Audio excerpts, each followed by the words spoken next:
आज আমি আপনাদের সাথে শেয়ার করব বিচে কলা বা দানা কলার রেসিপি। এটি কিন্তু খেতে বেশ ভালো লাগে আর গরমকালে এই রকম সহজপাচ্য খাবার খেলে শরীরও বেশ ভালো থাকে।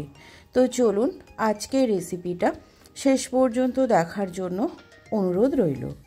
আমার রেসিপি যদি ভালো লাগে তাহলে অবশ্যই চ্যানেল সাবস্ক্রাইব করে পাশে থাকার অনুরোধ রইল।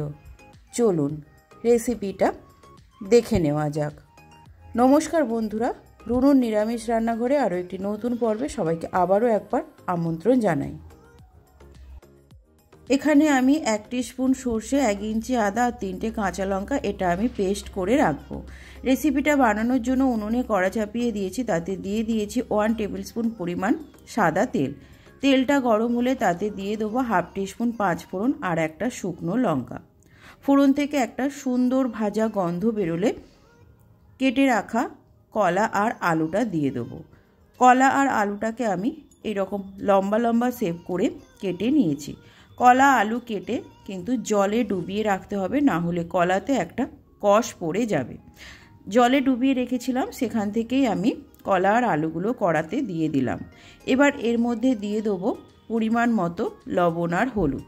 লবণ আর হলুদের সাথে কলাটাকে আমি খুব ভালোভাবে মিশিয়ে মিনিট 2 জন্য ঢাকা চাপা দিয়ে কলাটাকে খুব ভালোভাবে কষিয়ে নেব। বারে বারে ঢাকনা খুলে খুলেই কিন্তু কলাটাকে বেশ কিছুক্ষণ সময় ধরে কষিয়ে নিতে হবে।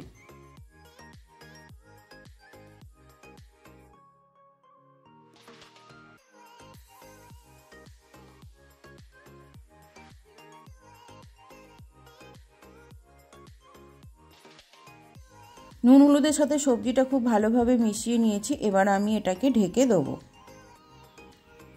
ফিরে এলাম বেশ কিছুক্ষণ পর। ঢাকনা খুলে একটু চেক করে নেব।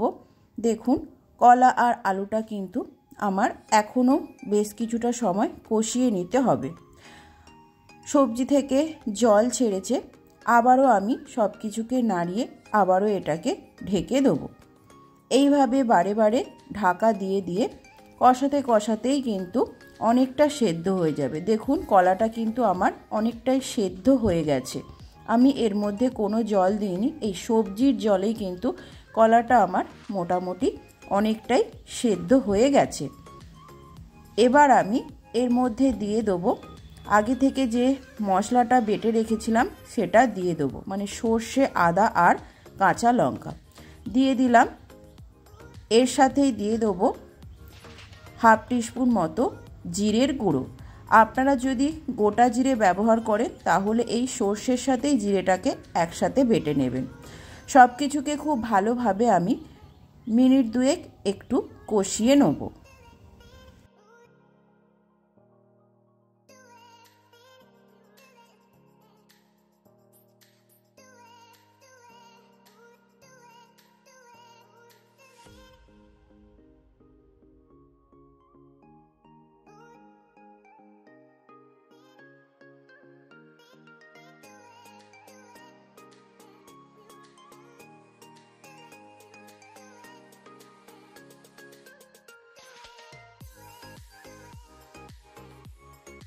মশলার সাথে সবজিটাকে খুব ভালোভাবে কষিয়ে নিয়েছি। এবার আমি এর মধ্যে দিয়ে দেবো অল্প করে, মানে 1/2 টিস্পুন মতো লাল লঙ্কার গুঁড়ো আর দেবো 1/2 টিস্পুন মতো চিনি।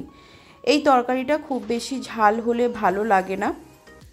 যেহেতু আমি 3টে কাঁচা লঙ্কা দিয়েছি তাই আমি অল্প করেই লঙ্কাটা দিলাম।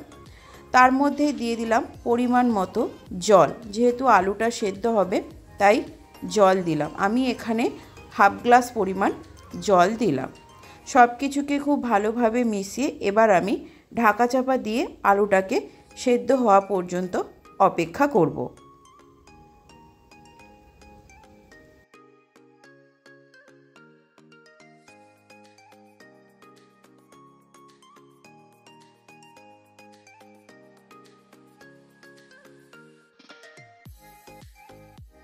ঢাকনা খুলে একটু চেক করে নেব। কলা তো আগেই সেদ্ধ হয়ে গেছে, আলুটা সেদ্ধ হয়েছে কিনা একটু দেখে নেব। আলুও কিন্তু আমার সেদ্ধ হয়ে গেছে। কিন্তু এতটা গ্রেভি রাখবো না, একটু গা মাখা করে নেব। তাই আমি মিনিট 5 এটাকে একটু ফুটিয়ে নিলেই কিন্তু তৈরি হয়ে যাবে বিচে কলা দিয়ে আলুর তরকারি।